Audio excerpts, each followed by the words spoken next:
And welcome, Rooster Boosters, to Rooster Booster Time. I'm the big guy, Scott Ferrara. That's me, the Grand Poobah Parazzini. And we're here on Tuesday, and there's our buddy from New England, Phil Harris. How you doing, Phil? Nice to hear from you. Yeah, man, we were coming off another bonus point win at home against Seattle. Yep. Interesting victory. There's a couple snafus, one involving Seattle player not understanding where the lines are. First time this has kind of happened all season where the opposing team was confused. But I gotta be honest,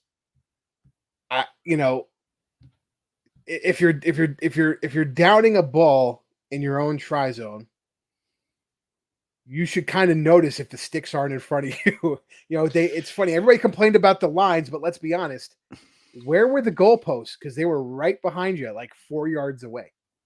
Yeah, that was interesting. I'm going to say this right now too. An amazing hit by Andrew Coe. Let's talk about that. Make it number one hit for the week for heads up to do that. Yeah. Realize it's a live ball because we've had broken plays before and guys have given up. But again, everybody wants to talk about there's so many confusing lines. Not really. Just use the yellow ones. That's the ones we use. I'm on the field pre-match and everybody's told, and I hear the guys talking about it. And when the GMs come over and the coaches come over and the referees come over and they have their little chat, like 30 minutes prior, they talk about it several times. So, I mean, to me, it's not because of the field. It's because the player wasn't paying attention. Unfortunately, that's how it is. Unfortunately too, it seemed like all the field issues happened this week. We've got, the lines, people were talking about the lines. Somebody said it was embarrassing that the sticks got pushed over, to which I said, the sticks. I would be more embarrassed that my scrum got pushed 5 yards back into the sticks for them to fall over. Honestly, to be honest, it's a safety measure. I would rather have the sticks fall over when somebody hits them instead of staying upright, because that's how people get hurt. I mean, I could just imagine a flanker, a lock, an 8-man, in a hard scrum being pushed back and all of a sudden they're pinned against the post and, whatever, versus it gets knocked over and guess what? They take 3 or 4 minutes to put it back up. I don't know why that's such a big deal. That was actually, that was some of the posts in the Rugby Network, they did a post up. They were talking about that. People are like, oh my God, like you got to fire the guys that made the rugby posts. And like, well, that's the team made the rugby post last year. Well, technically we did fire the guy. I saw them melt. Yeah. He plays for the Guiltinis right now. His name is Henko Hermesice, just so you guys know. Henko was the one who actually put those together. Technically he was not re-signed, so I guess we can call that a fire. But yeah, the grounds crew consisting of, the Rooney, the Rugby New York bench. Mm-hmm. I saw Johnny G out there putting everything back together. They did a good job. Yeah, it is a safety concern, but more importantly, we pushed it back 5 freaking yards. I know that's what I'm saying. Whatever. Like it was a crazy scrum. So I wasn't necessarily embarrassed because the post fell down. I was very happy because the scrum, pushed them all the way, and I believe we got awarded a penalty try because of it. So let's talk about embarrassing. But anyway, we start off real quick. Waisake Taholo had 2 really strong carries, and then him and Ed Fidao were kind of absent. But that's just how it is sometimes. Here, Jazz, best field crew in the MLR. Goddamn right, Jazz. I miss you too. I'll see you on Sunday. But I think what happens is this is what's going to happen with guys like Waisake and Ed being on the wings. They're going to mark them, right? So they're not always going to be open. They're not always going to, they know the ball's coming to them. But what does that do? It opens up, a blazing try by Andrew Coe because you're so focused on Waisake or Ed. Andrew, being a little bit smaller guy, a little bit more shifty, finds those creases and turns on the friggin' afterburners to score us our first try. So the production, to me, doesn't. I don't care. Am I explaining? No, I think you're right, and I think if you're in opposition, you're looking at our back line. You're damned if you do, you're damned if you don't. You play, you play Waisake and Ed like you'd play any normal guy. They're gonna burn you if you don't have a big enough wing to cover them, and odds are you're not gonna have a big enough wing to cover them. So you double team them and you leave a little bit of room for, a guy like Andrew, who Mhm. super fast, who's been, blitzing all season long, who's had some, some blazing runs, and he has his time to shine, and he's allowed to go through. So yeah, you're damned if you do, you're damned if you don't. Either way, we've got the attacking options around, so that, if one guy's getting double teamed, another guy's getting double teamed, other guys can pick up the slack and move forward. And that's what happened with Andrew this weekend.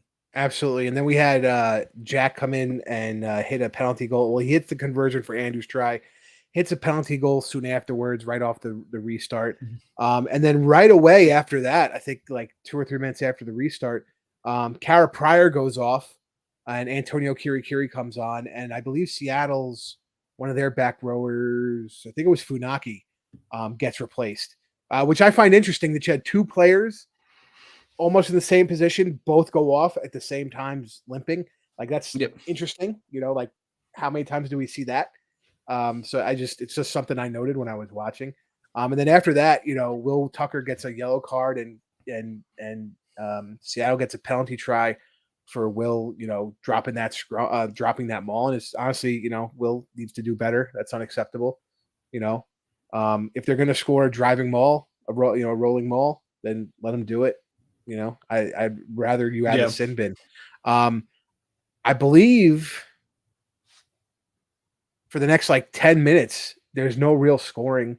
And then the Seawolves were attacking, but we were kind of playing that bend don't break defense. And then all of a sudden, they draw a penalty. Excuse me. Bless you. Thank you. They draw a penalty and make it 10-10. Good kick there. And then Heighton right before the end of halftime kicks one on a scrum penalty. I mean, we were solidly beating them up. Thanks, Susie. Appreciate it. I think we were solidly beating them up front, and that was also, I think, why you see the backs not necessarily have the big breakout. Some of the big breakout runs they normally have is because we were kind of firing with the forwards and really pushing them up and things like that. So we go into halftime. New York is up 13-10, and then real quick we take the initiative. Penalty, attacking line out. Seattle does a really, really good. Thanks, Phil. Appreciate you. Seattle does a really good. Has a really good time stopping this maul dead in its tracks. And what happens? Butcher shows up, and all of a sudden he peels off that maul, and Eddie's there on the wing with him, and they score. Dylan scores with a little help from Eddie, which technically in July would still count because there was only one guy latched. But if they latched another guy, all of a sudden it would be a penalty. So we have to be careful with some of those runs now down at the 5 meter line, because as you guys know, a lot of the forwards like to bunch up and latch, and that rule is being changed in July for a trial across all leagues. Obviously, won't affect the MLR season this year, but next year we're going to have to watch out for it. Just interesting tidbit. Check out the Rugby Rant this Thursday. We talk about it a little more. Let's see. Again, another 10 minutes. Seawolves off their own lineout. Their lineout was really good, but they went midfield and then kind of came back, and they had their fullback in space, and he had 2 defenders came up to make the tackle. He had a free man, and boom, it's now a 1-point game. Caleb Geiger breaks short side again off another scrum penalty and a lineout drive. It seems to be a recurring thing in this match. He misses it, and then all of a sudden on his second carry, picks it up and goes. Heighton kind of misses the conversion. I think I've mentioned it, on our live broadcast. Sometimes it's weird. Sometimes there's almost like levels to the wind in on the field, or like on the field level you won't feel the wind, and then when you get up there, it's changed. And I mean, I'm talking 20 feet. I mean, we're not talking like stories and stories and stories. I mean, we're talking a 20-foot change. I think it may just be the way the buildings are, creating this barrier field level, and then all of a sudden it's drifting because you're not really seeing it. Marty Iacefo, bounces through a couple tackles. Andrew tried unsuccessfully to tackle him. Eddie was unsuccessful. scores. They missed a conversion. And finally, with time winding down, Rhino Hurst earned a yellow card for a side entry at the mall. I think they're cracking down on penalties at the mall now. And it's a safety standpoint. A lot of guys are moving. A lot of people are moving. I know another thing they're doing for World Rugby is going after people who are attacking or putting pressure on lower limbs in breakdowns. So I'm wondering if they're also going to kind of step up, or the MLR is stepping up just the safety level for mauls, because we know they can be chaotic. So he gets sent off. Scrum penalty, and a penalty try was awarded, and that's where we saw the post come over, and we had a 5-point bonus win. So the try scorers, Andrew Coe, Dylan Fawcett, Caleb Geiger, and the entire front pack. So we'll give that to Chance, Caleb, and Zach Tuolafu on that one. Jack Heighton went 1 for 3 on conversions, and he went 2 for 2 on penalties. And again, Will Tucker had that yellow card, which honestly didn't hurt us, which I couldn't believe. Only person not on the field to come back on the field for Rooney was John Powers. Everybody else was used. Yep. I think we were talking about, how we're beating them up forward. Missed the conversion because of Mikey Rodriguez. Shank. So we were beating them up forward. Our pack was really beating them. I think you saw that more in the second half. I think there was a few times where forwards were waving off Connor Buckley, like, get the hell out of here. Let the big boys run. And I think they did a few of those pick and goes, or like, get out of the way. I was a little disheartened. It just seemed like we were spending like way too long down inside the red zone, inside the 22, green and not scoring tries, especially right at the end there. It seemed like it was like for like the last 10 minutes we were right down there trying, and that might have been too because of all the penalties that that Seattle was doing to hold it up. Which we eventually saw with the yellow card. So, but overall, we looked fresh, looked good. Nothing too glaring. I don't think. I think everyone was firing all cylinders. So it'll be interesting. It was definitely a great game. It was close. I wish it wasn't as close as it was. It seemed. But listen, we're talking about a Seattle team that's doing very well right now. That is also true. Yeah.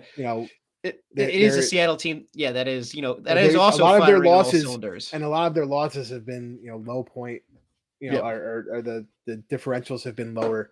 And I was literally just about to say that. Doug Coyle reading my mind. Brendan O'Connor making the first 15 MLR first 15 second week in a row.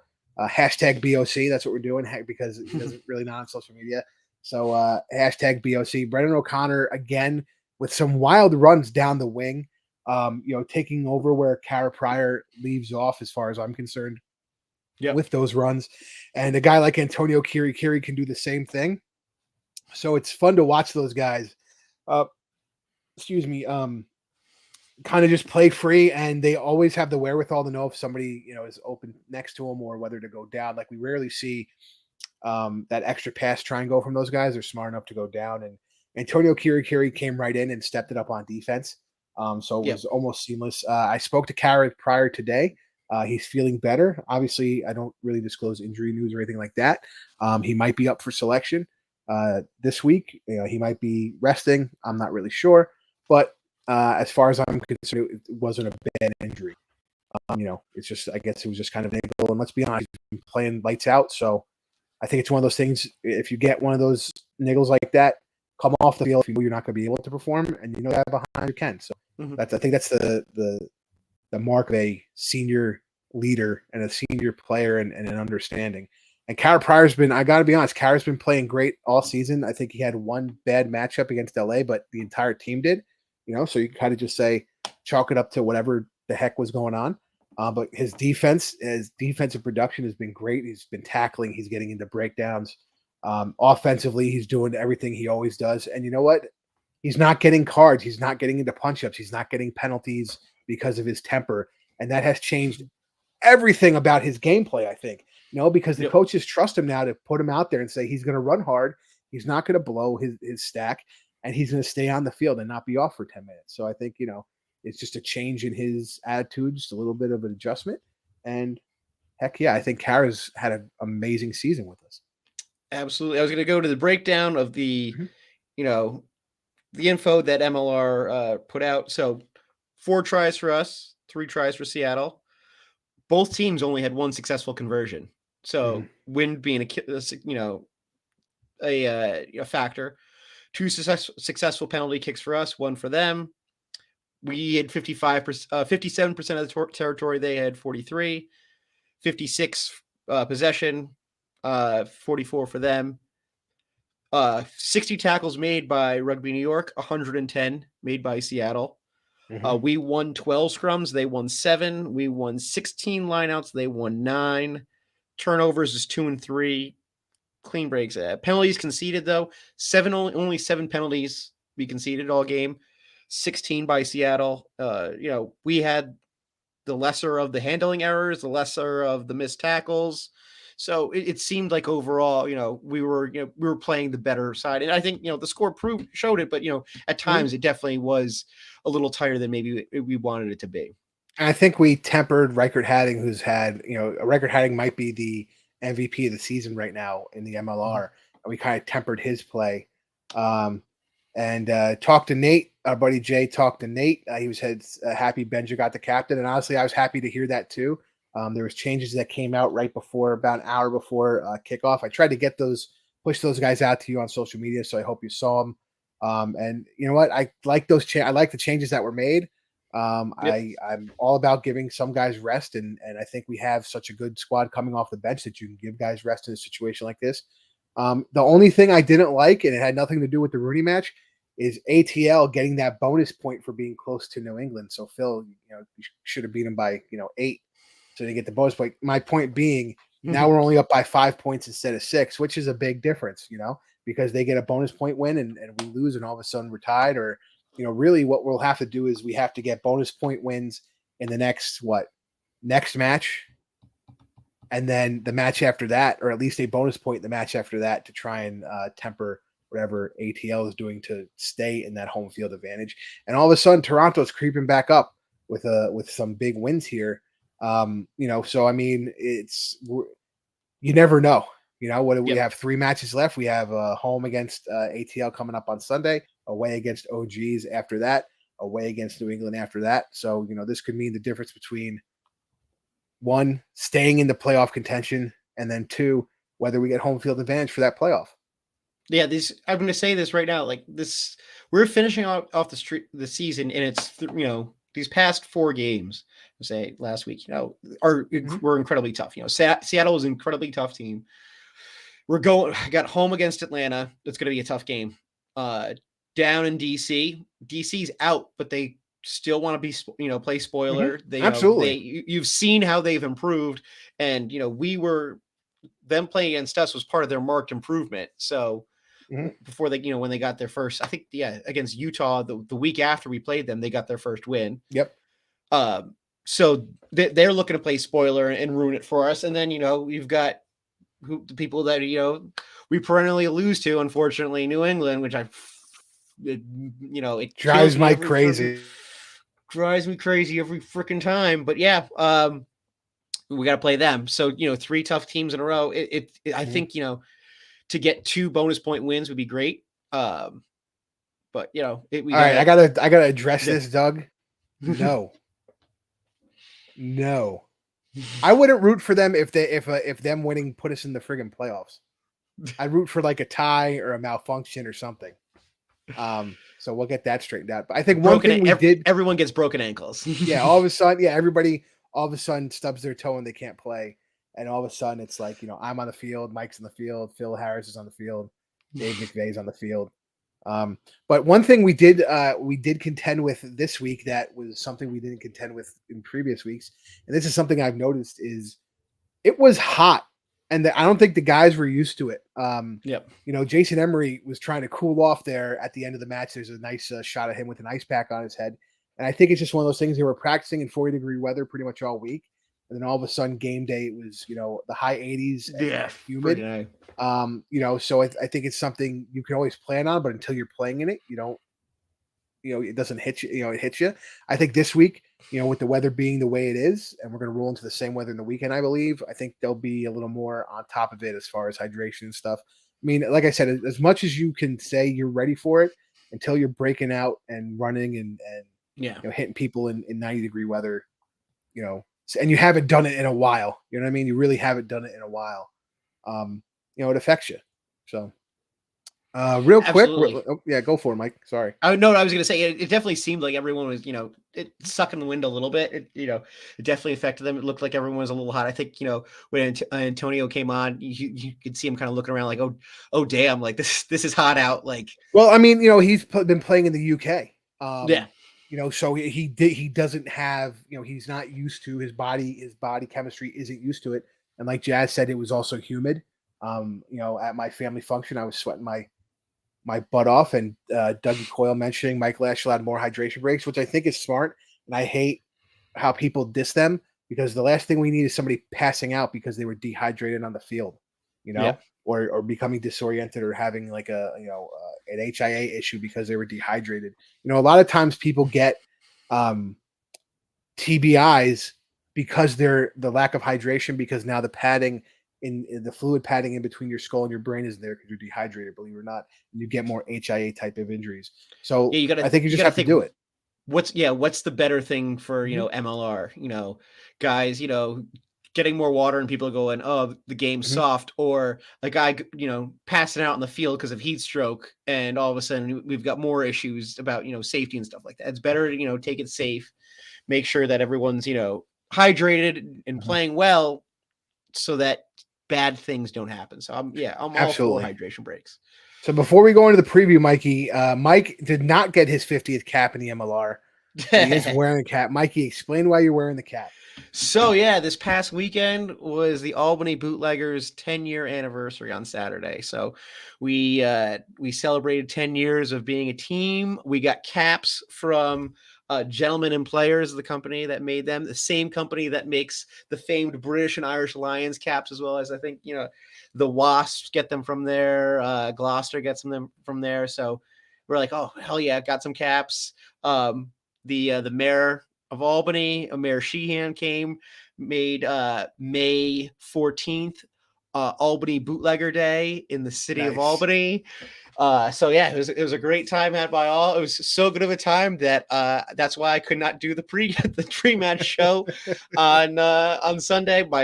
My laptop had died because I had a slideshow on it, and your laptop died, not your voice or your not my voice or the fact that I was yeah. nursing a wicked hangover or anything like that. No. Not, there's definitely the laptop that had died.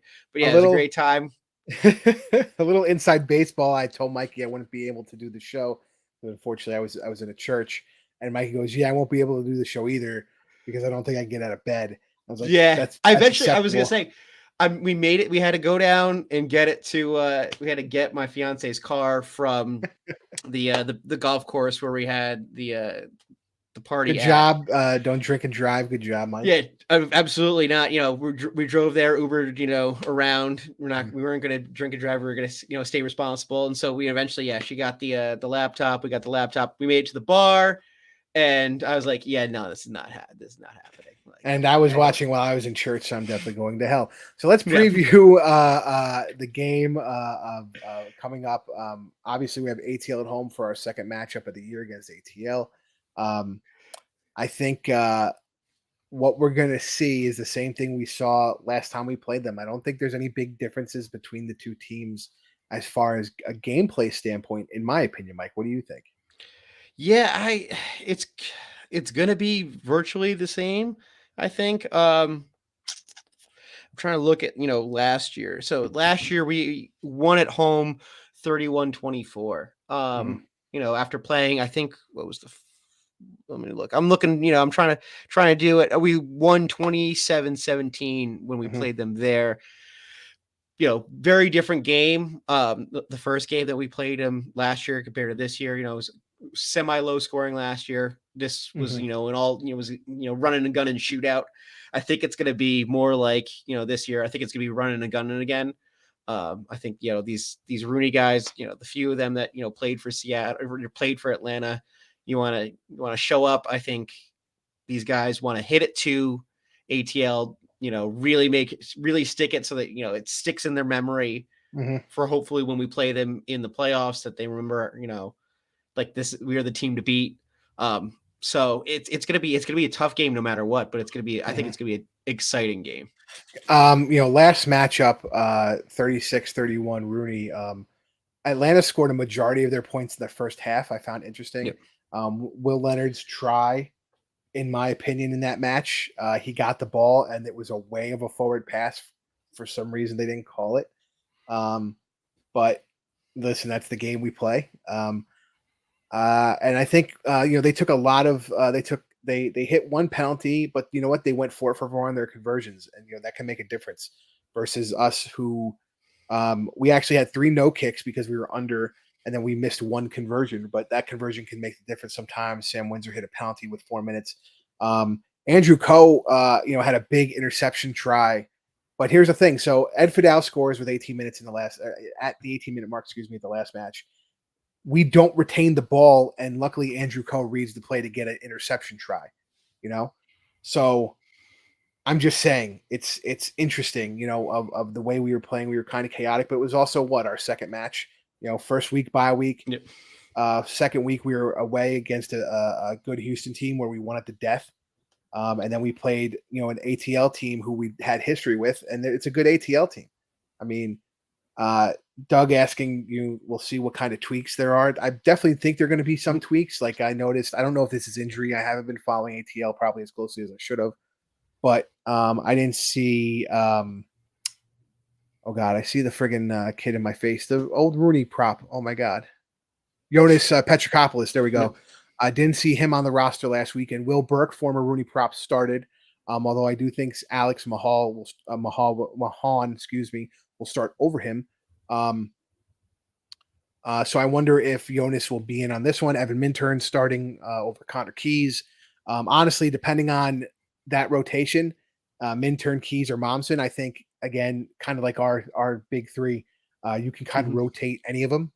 So I wouldn't be surprised if maybe they put if they put Momsen on the bench maybe and then started Evan, or they start Keys and Momsen and Evans on the bench. It is what it is. Cook, Heaton, and Jason Dam at the 7, 8, and 9 last week against New England for them. That's where they are. Gauze and Van Schaukwick, Cole Davis. Will Leonard is definitely going to start again.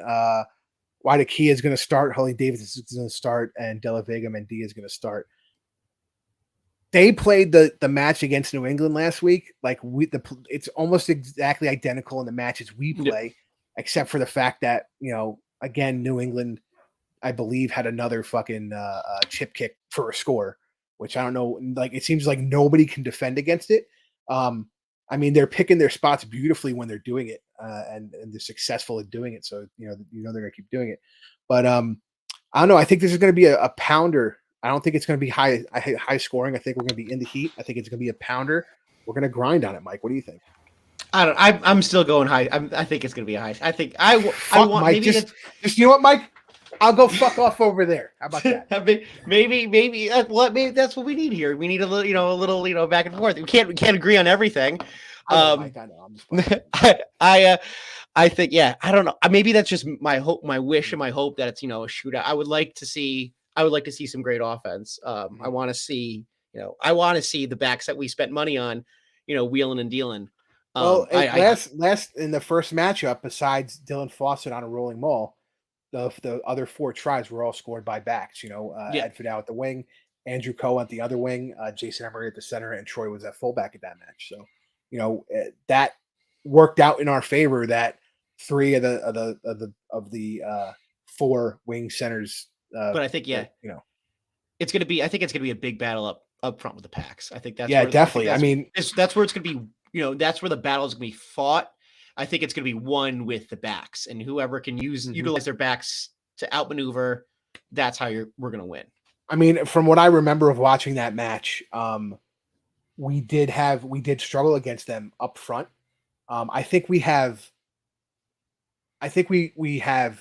uh, done way better up front as far as limiting mistakes since then. That Mhm. match holds up for me. What was the other one I'm thinking of? San Diego at New York. That was another one where up front we didn't do as well. But out of how many matches we didn't do well up front, so I Yeah, can't complain about it. But my point is past performance. We have to you have to make the mental note of it. You have to put the bulletin sure. board material. They kicked our butt last time. So I wonder if wonder what ATL team we're going to face. If they're going to try and be high flying, if they're going to try and grind it. But I think we match up well in both those areas, and it could be a toss up. So, Mikey, what's your point spread here? I am gonna go Rugby New York by 5. I think, yeah, it's gonna be a tight one. High It's gonna high be scoring but tight one, huh? high scoring but tight. Okay, I'll take that. I'm going Dougie. Yep, yep. And I mean that's just something we've had more handling errors at home than away. Don't know Mhm. why. Maybe they're looking at me and staring at me in awe while they're running. I don't know. Yep. I just it's obviously because I'm there and they want to hang out with the big guy and they're like, Mhm. oh, if I just drop this ball, I can hang out quicker. No, I'm joking around. But I think -5 to Rooney. And see, Jasmine agrees. See, I just the butch looks lovingly into my eyes, not his wife or his child, but into my eyes, Yep. obviously. But yeah, I think -5 is a good one. Unconverted try. It might be a little tighter. Jason, the number one Rooney fan, is saying by 3. It could be by 3. It could be by 1. It could be at the death. It could be a blowout. I don't freaking know, man. This season's been squirrely, but it is what it is. We will be back at you with a pre-match show this week. Mikey will be in the building, so this is going to be interesting how we do it. We're gonna maybe be on two different ends of the field with our with our phones and stuff. Go the curtain raiser, FDNY versus NYPD. It's always a grudge match. If you guys ever see how they play hockey against each other, it's more like a rugby match when they're playing hockey, believe it or not. So I think it's a good one. If you have tickets, please. I believe they kick off at noon. It's going to be a fun time to watch. Yep. It's great rugby being played. It's the last time that we had them was in 2019 at MCU Park. It was a very good match. I believe FDNY won by 5 points. So anyway, I'm the big guy, Scott Ferrara. That's Mike the Grand Poobah Perizini. This one's done and dusted, and we'll see you at the pre-match show on Sunday.